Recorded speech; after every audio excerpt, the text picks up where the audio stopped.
really encourage you to do that, and we'll have plenty of time at the end to answer these.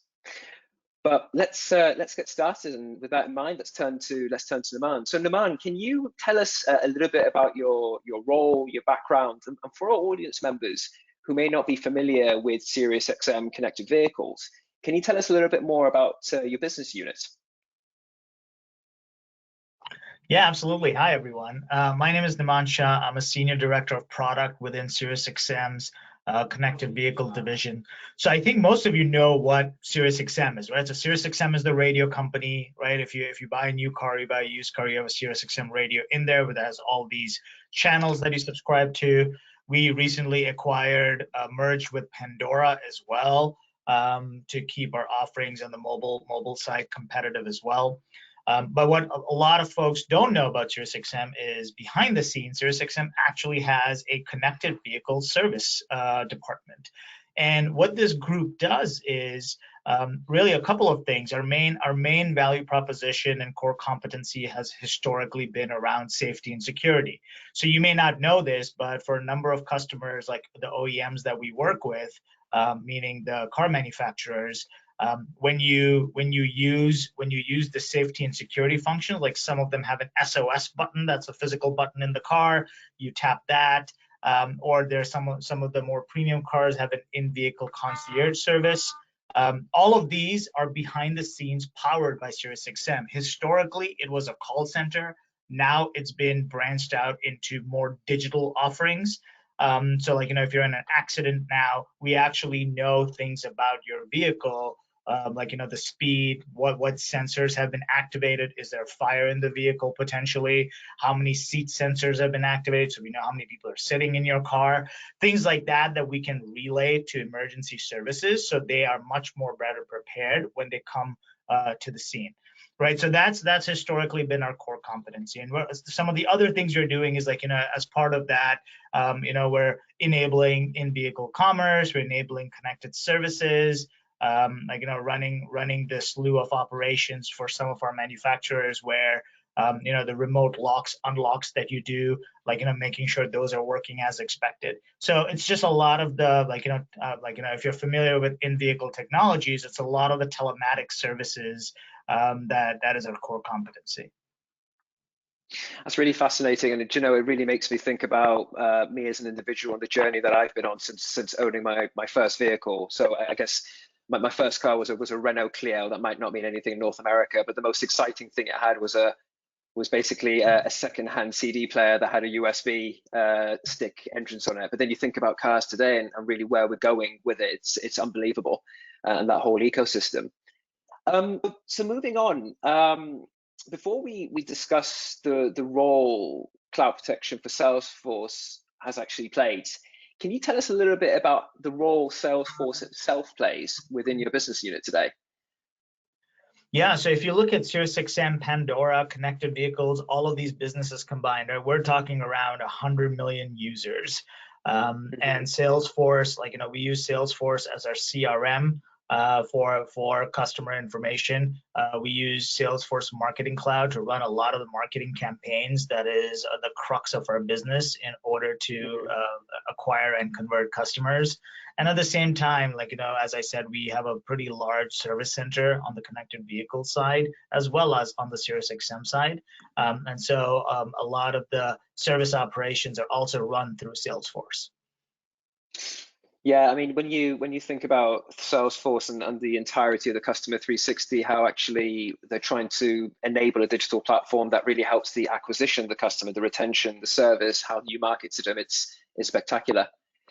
What would be interesting at this point, we're going to take a quick poll of our audience and actually see which Salesforce clouds they're using themselves. So let's just take a small little breather and find out what our audience use today within the Salesforce ecosystem.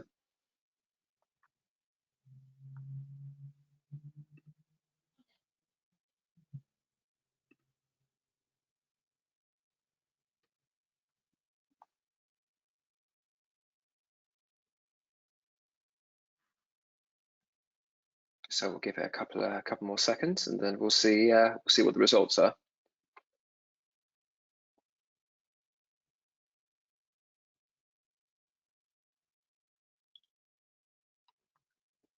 Right. So Laura, what do we see as the results? Wow, We've Sales got Cloud a followed. Yep, we've got a majority of Sales Cloud followed pretty evenly with Service and Community Clouds, a little bit of Marketing Cloud usage, and no others. So it looks like this is going to be very pertinent for our audience. Yeah, and it's very interesting to see when we think about how Sales Cloud really was the first solution that Salesforce brought to market over 20 years ago, but how we're seeing now Service Cloud and Experience Cloud, which was formerly Communities, playing such a big role within businesses, especially in this new normal, and how we want to engage with our customers.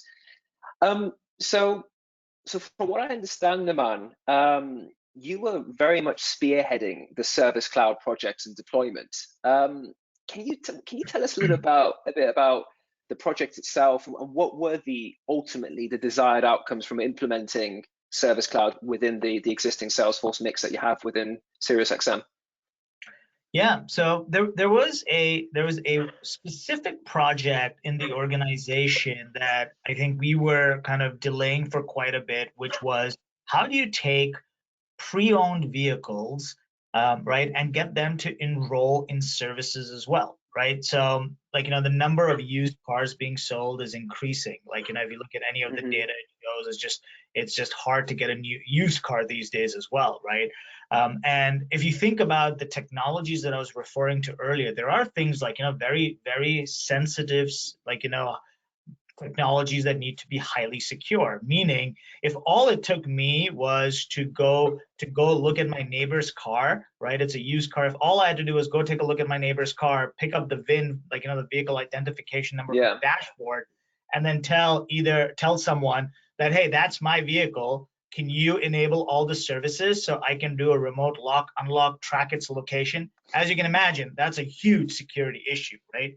So historically, what we've done is typically when someone buys a used car, say you bought your car from your neighbor or you bought it on Facebook Hmm. Marketplace, Craigslist, right? And you notice that, oh, this is a relatively newer car and it has a bunch of these services that obviously I want to use, right? Why not? Why would I not want to remote lock or unlock my car, see where it is and things like that, right? So I do Hmm. want these services. What ends up happening is if it's one of the manufacturers you work with, ultimately you will end up calling our call center. And the Yeah. call center is like, okay, great, thanks for calling us, but like, they have to figure out, like, are you actually the owner of this vehicle? Like, this was a neighborhood sale, right? Like, how can Mm. they validate that you're the true owner? So the process has been a very cumbersome process for the past, like, 10 years or so, which has been, you call the call center saying, I just bought this car off of someone and I want to enroll in these services.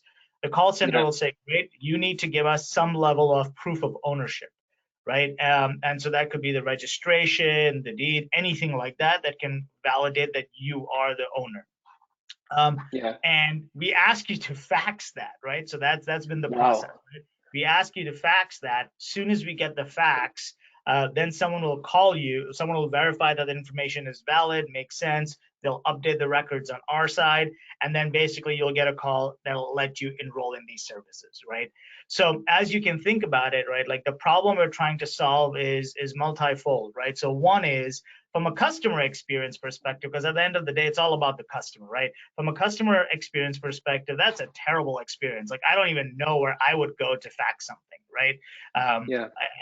I think like these days, it's probably a multi-step process where to take a picture on my phone probably, and then use, if eFax type of services are still around, try to use that, or like, it's just very convoluted, right? So we knew that we're probably losing some customers in the process. And so I think that getting the customer experience was important. Number two is like, we're all moving towards a world in which we need to make service operations very, very efficient, right? With increasing labor costs, and like, the way our service team and our care team spends their time, we want it to be on very, like, high value interactions, right? Where like, they actually have to, like, solve problems for customers and things like that versus just purely transactional things like this. Yeah. Um, so that those were basically the problems that we wanted to solve, right? So it was the customer experience, which hopefully we think would lead to more subscriptions. And then number two is kind of reducing the burden of low value activities like looking at a fax from a customer standpoint, from a service standpoint. I'm just interested. So basically what we did was, Sorry, no, carry on, apologies. Yeah. So what we decided to do was we wanted to it was the effort to digitize all of this, right? So our goal was let's digitize all of this, meaning if you call the call center, you'll get sent to a web page where you can upload this document. It comes in, someone does a validation, and you're good to go, right? So super simple, mobile, available on mobile, available on desktop, and just streamlining that user experience. Mm-hmm. So I'm really interested. So when you think about the volumes of calls you were getting, I mean, what kind of volumes would you say you were getting per year then with the old process?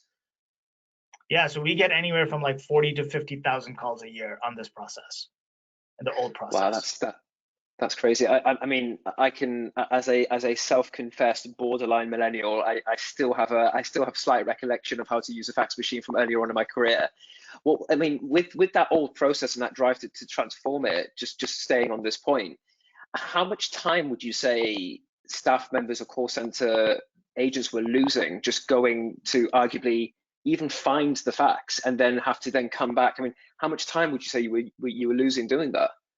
I mean, when I look at, so the study that we did was more of when a customer basically starts that initial interaction with the call center to when someone actually reaches out back to them, it's a multi-day process, right? Yeah. And so it's one of those things where maybe each activity on its own probably isn't too much from a time sync perspective, but when you start combining it is a lot of time. And and in a business like this where subscriptions and conversions is everything, and customer acquisition is not cheap, right? Having a customer kind of ponder and wait, right, and maybe rethink their decision to subscribe is a huge no-no, right? So I think that for us is a big thing that we want to solve for.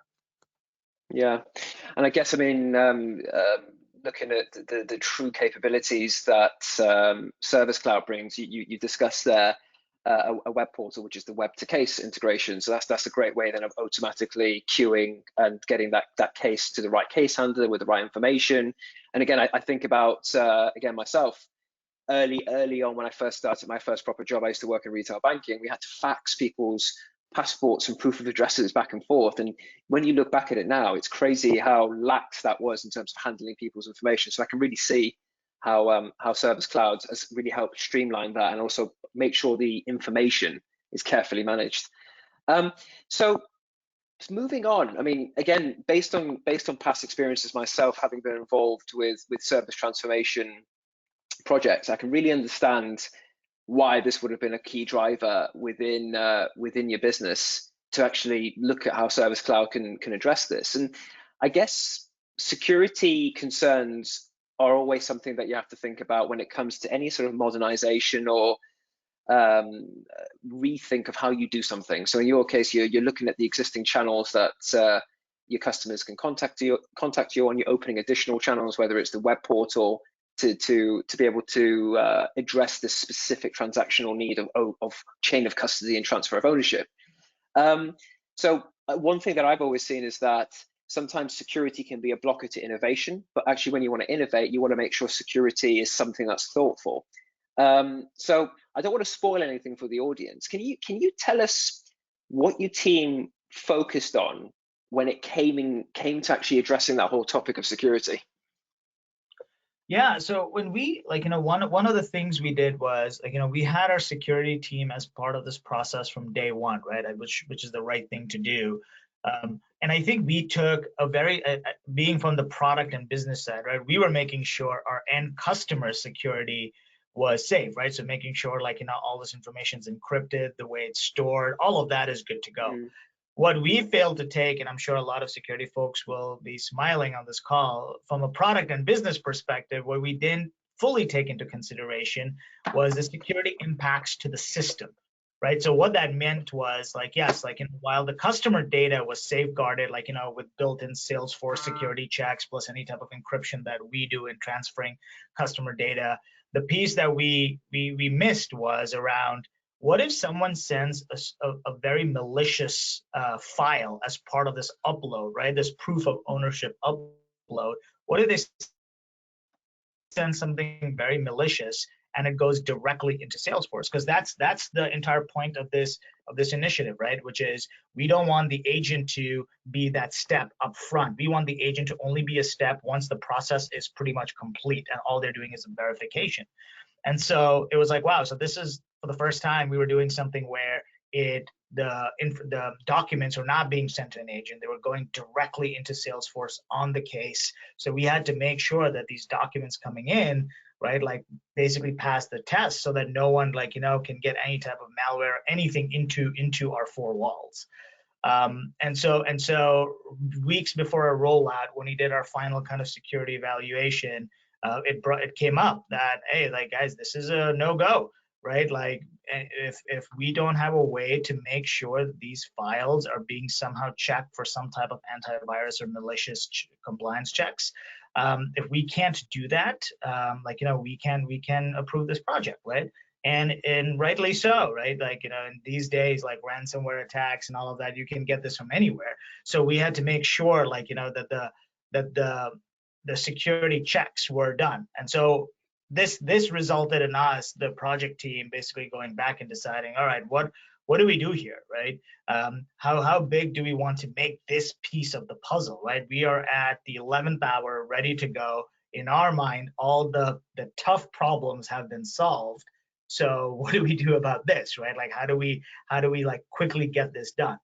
And so as we dug deeper, the good news was we didn't have to reinvent the wheel, right? By like trying to figure out ways to, like, get this check from another party and then bring it back. Like, we didn't want to do multiple hops, basically, and increase that latency till we can show the customer a successful message.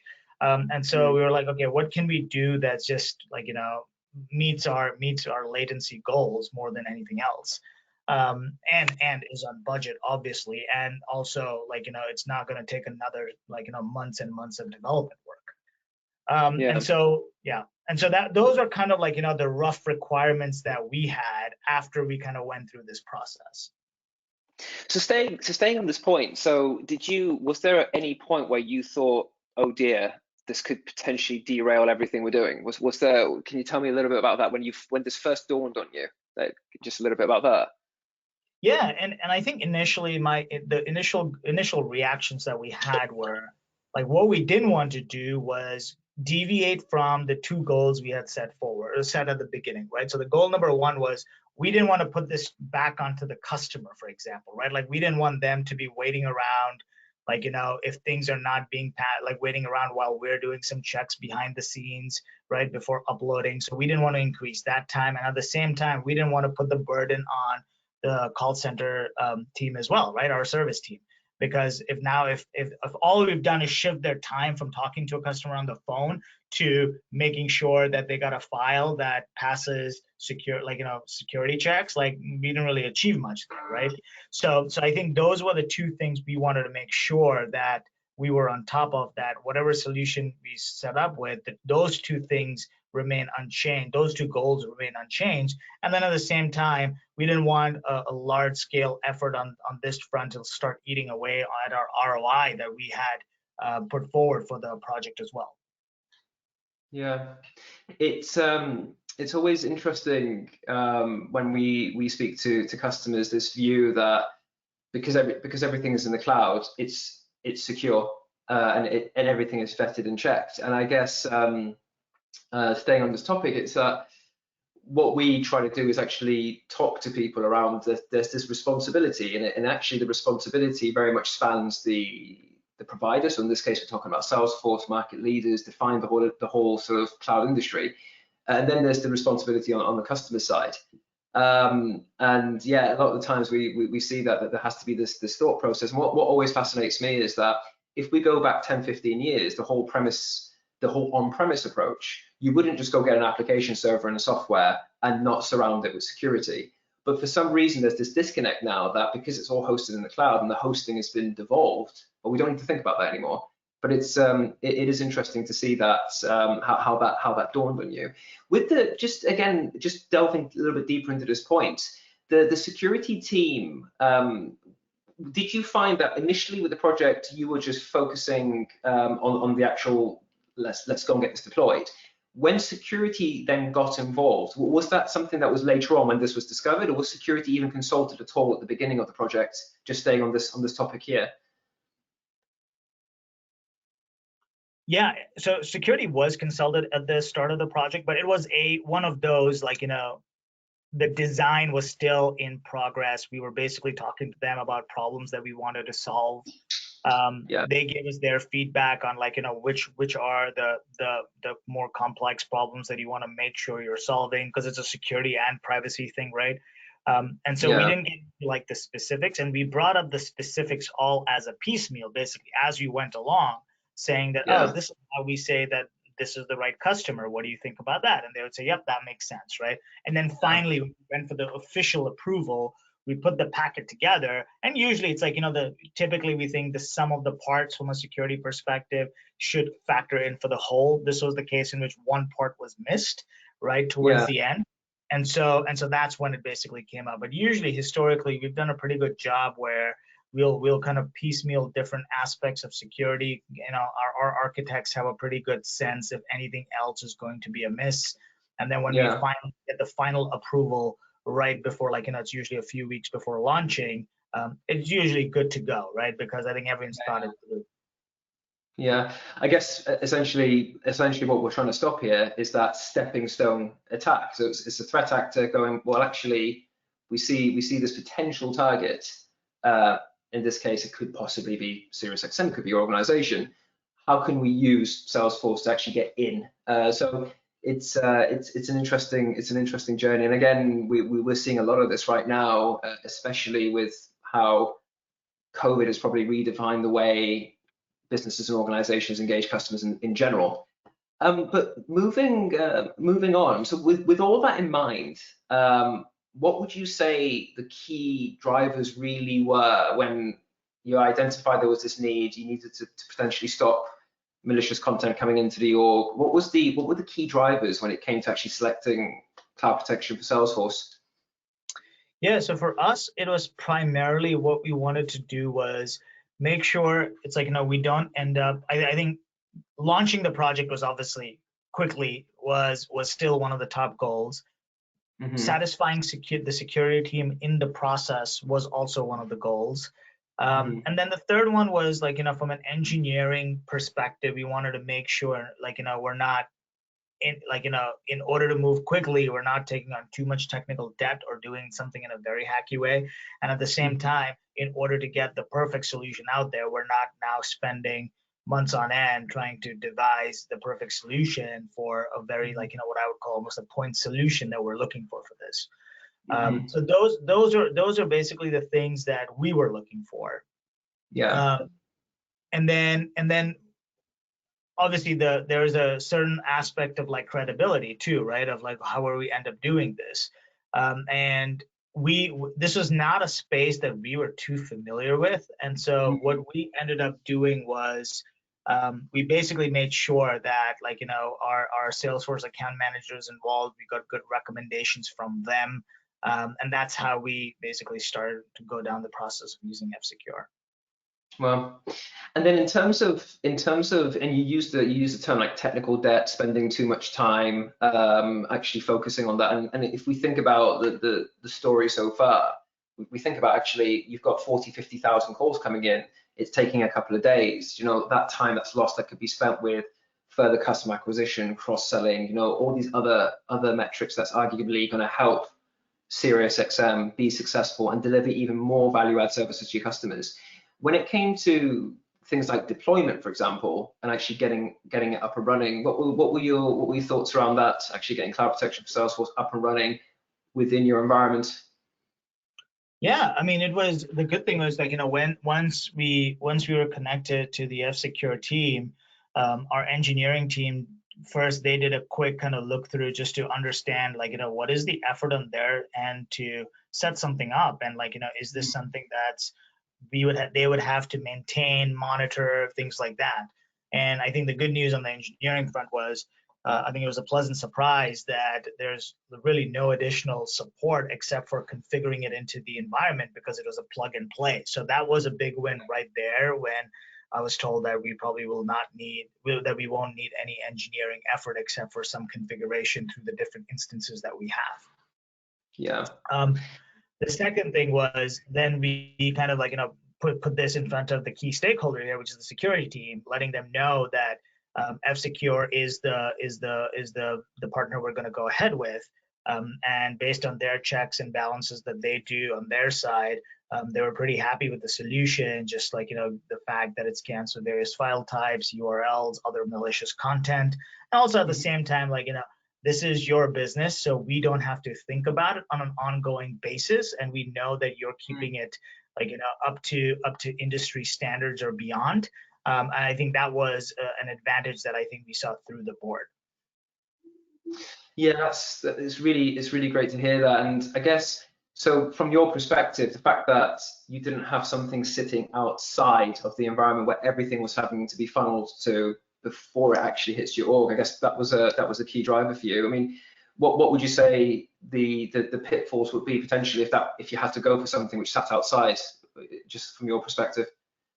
Yeah, and I think for us it was like, we were just trying to, like, from an architect standpoint, we just want to make sure we're not like, I think it's very easy to go down the whole of like, let's just keep making a bunch of hops everywhere, right? Like, oh, let's like, first let's store this in our AWS instance, and like, there's a virus check there, let's go get something scanned there, and then from there call the Salesforce APIs to upload it to a case.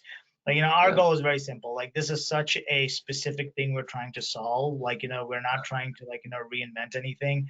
We don't need the necessary hops. The more moving pieces, the more chances of breaking. Like, so for example, if AWS goes down tomorrow, this solution is still unimpacted, right? Now, the frequency of that is obviously not high, but we want to make sure we're not, just for the sake of doing it, we're not doing it.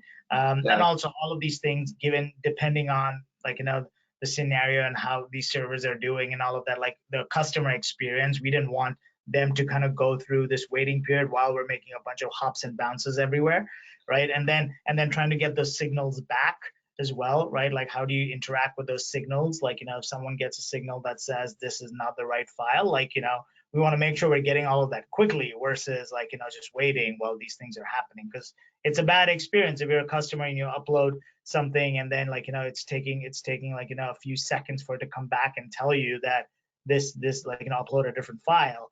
And so it is basically that was our goal at the end of the day. It's like, let's not over engineer this. Like, Salesforce has open APIs. Like, there's no reason why we just wouldn't send this entire thing directly to them.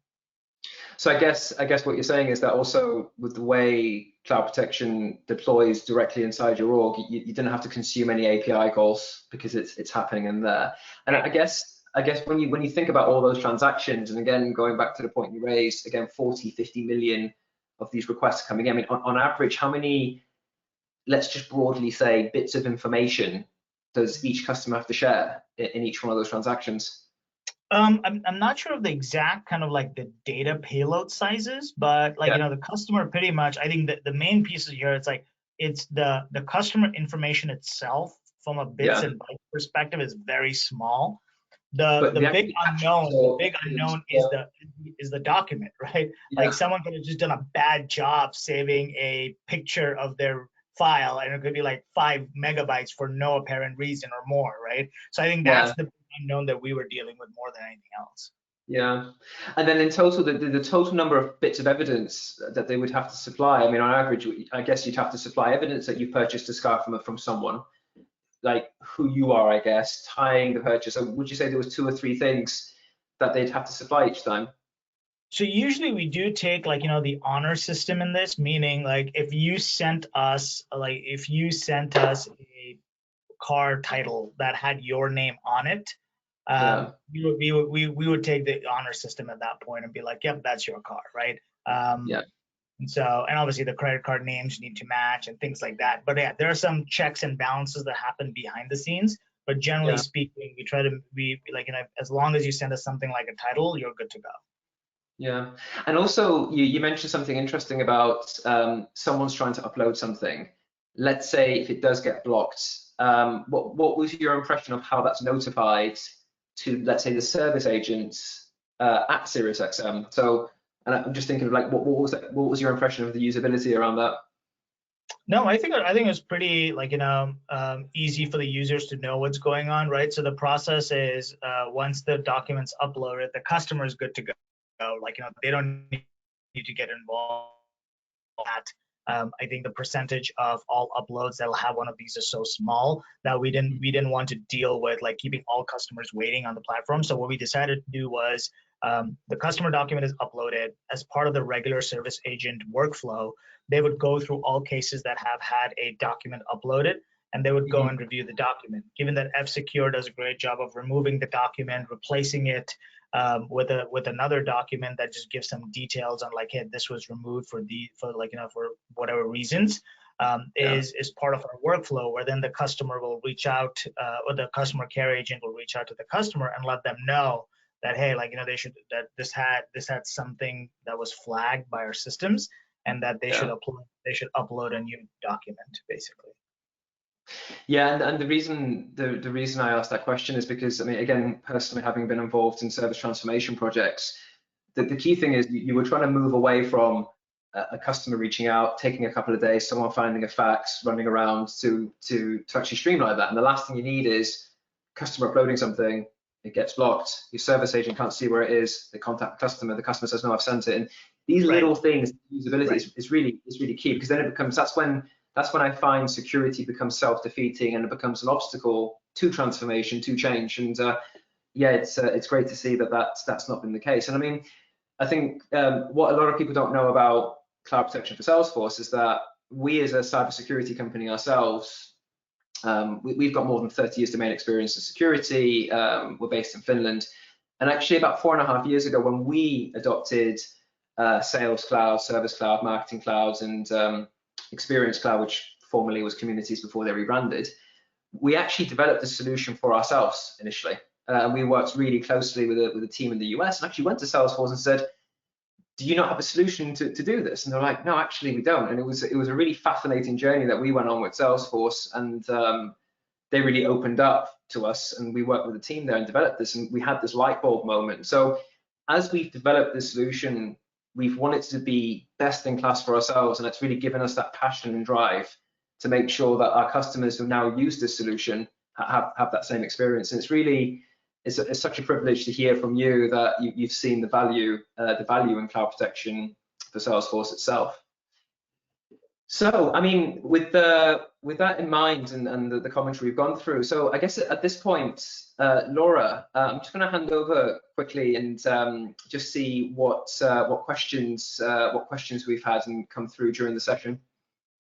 Absolutely, we've had some great ones. The first one is actually for Naman. Do you still have any concerns? With hindsight being 2020, what would you do differently today? I think that is security concerns about this. So Naman, would you do anything differently? Do you still have anything you're worried about? No, actually I don't. When I look back at it, I want to make sure it doesn't come across as like I wanted a quick solution that would get me past this, and if I were to re-architect differently, I wouldn't, because I think the solution hits all those key points where there's no point for our engineering team to create new architecture that just solves for protection against antivirus and malicious files and things like that, right? So the fact that all of this is happening within Salesforce, I think is the approach I believe we would have gone with had we known earlier in the project that this is a concern that was going to come up. Fantastic. Alex, it looks like we have a somewhat technical question. Are we seeing, I guess as F-Secure, more threats via files, attachments, or URLs based on our customer base using CloudForce protection? Yeah, that's quite a topical. It's an interesting topic, an interesting question as such. What has what we have seen is, and at F-Secure, we've also got a consulting arm as well too that does a lot of research and work into the entire threat landscape. And we get a really good vantage point because we've also got a consumer business, we've got our consulting, and we've also got our business security, which is where cloud protection sits. What we have seen though is we get telemetry on our install base. So I think if memory serves me right, we've got something in the region of, I think it's 1,200 orgs now that we're protecting globally. And what we have seen is a pivot, and we see it jumping around. So we've seen a pivot towards malicious URLs, a spike in that, but still attachments itself as well too. We're still seeing something, but right now we're seeing a spike in URLs, and that very much goes to the approach that threat actors want to take around duping an agent or an employee or somebody within the organization. But I'd say it's about neck and neck, but it's spiking right now with URLs being quite malicious as well. Fantastic. One question is, which cloud, Salesforce clouds does the solution protect? Yeah, so that's again a very relevant point. So I mean, if we take a step back and think about the Salesforce ecosystem, and for those of you who've been to Salesforce events or been to webinars, you always hear the term the customer 360.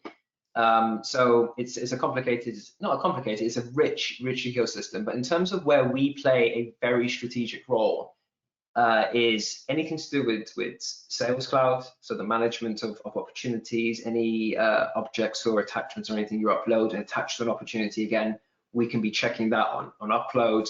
We can check that again if it's re-downloaded. We can protect the URLs. We can when it's used within Chatter. So we can protect that. We also do we do the same thing when it comes to Service Cloud. So again, features we'd be familiar with and similar to what SiriusXM have taken advantage of, like web to case, email to case, integrations. So again, we play a very strong role in service. And then Experience Cloud, and for those of us who may or may not be aware, formerly communities, we play a very strong role there. So those three areas are key to us. We do have on the roadmap, we're looking at Marketing Cloud, and also we're keeping a very close eye on Slack, because I think that's going to be, when we think about opening up further channels for your customers to engage you, Slack is something of real interest to us. But also in addition to Sales Cloud, Service Clouds, and Experience Clouds, any kind of third-party ISV solutions, so it could be something else on the App Exchange that's facilitating that inbound, outbound exchange of content and information, and again, in its broadest possible term. So it could be something on the App Exchange, or it could even be an API integration to a third-party solution as well too. So the key thing is that anything that's going to traverse your Salesforce instance, any information, content, attachments, URLs destined for your org via third-party solutions, anything to do with sales, service, and community cloud, is where we play a very strategic role in thoughtfully securing that for those customers. Fantastic, and it looks like we have two more. The first one I'll field. Everybody's hungry and asking about the Grubhub credit. An email will be sent to you shortly after this webinar, so keep your email out or your eyes out on your inbox. And the final question for you, Alex, is: does the solution only scan when files are uploaded by customers? Again, really good question. So when the file first hits, we use the term it hits the Salesforce environment on upload, it's scanned, it's checked, it comes in. What we do also is we offer something called download scanning. So we can actually do this again. And this is very much, and I'll be interested, Naman, to see what your view has been on this, but it's very much to help organizations contend against very sophisticated attacks, or what we like to call, what I don't like to call it, but what commonly is referred to as a zero-day threat or a zero-day attack. So something that's so new and specific to an organization that it may not yet be known in the landscape. So we are constantly monitoring what's going on the threat landscape, what's going on globally in consumer and business and so forth, and keeping an eye on this. So what we offer is that if something comes in, you as a user of cloud protection for Salesforce can actually put a setting on to say, okay, if something's just come in, then we deem it as okay, that we've scanned it, it's fine. But actually, if someone engages it again a week later, or a month later, 2 weeks later, whatever time interval that's appropriate to them, let's just check it again. Because the whole principle with security is that you always want to raise as many barriers to those threat actors as possible. So yeah, we offer that download scanning. Again, very much predicated on what the organization, the company using our solution wants to integrate. I mean, Naman, this will be interesting from your perspective. Do you just do inbound scanning, or do you check the content again after a certain period of time, or what do you currently do at SiriusXM? No, so we do it. Yeah, we do it only once, but then we have another kind of like, Salesforce script, I think, that runs where basically it's like we don't want to hold on to customer data, something especially like a title of their vehicle, for too long. Yeah. So usually it is scanned. So it is a scan once it comes in for the first time, and then I think once the case is closed, we have something that will remove the attachment after 30 days anyway. Yeah. And this is again, it comes back to thoughtfully implementing security, because in your case, your use case, you don't want it after 30 days, but there are some customers we have where, from compliance and regulatory perspective, they need to hold on to that information for a very long period of time. So that's why we have that download scanning, and it's something really important to consider when looking at how you optimize your security around Salesforce. Absolutely. That does it for the Q&A. So Alex, I will hand it back to you. Fantastic. So look, as we close the session, I really want to take this opportunity, Naman, firstly, to thank you sincerely for taking time out of your schedule. We know you're incredibly busy, to be with us today to talk about your journey that you've gone through with us, your insights. And also on the flip side, it will also be remiss of me not to thank the audience for taking the time to come and listen to our session today, to join us. And as we close, I would very much encourage our audience to visit us at the App Exchange listing, download a 30-day trial of our solution, and give it a go in your own environment, and see actually, based on what Naman told us today, how useful this should be within your instance. In addition to that, also in the handout section of the GoToWebinar session that we're running today, we've uploaded some content that's relevant to our solution. And also Laura will be very kindly sending some follow-up material after the session. But if there's anything that anyone on this call would like to talk to us about, please do not hesitate to contact us. I'm incredibly privileged to work with some really high caliber individuals in the US, and I know you're in really safe hands if you want to talk about your security needs. So based on that, thank you very much to everyone. Laura, thank you very much for putting this together. And again, Naman, one last time, thank you so much for sharing your experience with us today.